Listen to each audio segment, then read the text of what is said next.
দর্শক, অত্যন্ত গভীর দুঃখের সঙ্গে জানাচ্ছি, বেগম খালেদা জিয়া আর নেই।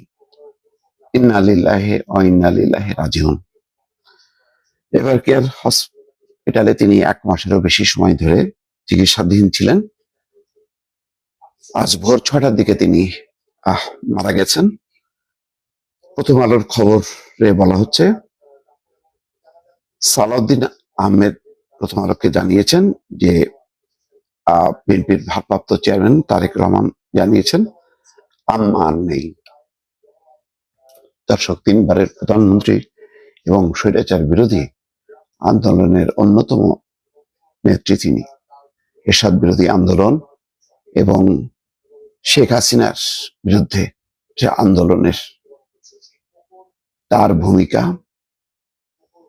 নতুন করে বলার কিছু নেই, এবং শেষ থেকে তিনি চরম খারাপ অবস্থার মধ্যে ছিলেন।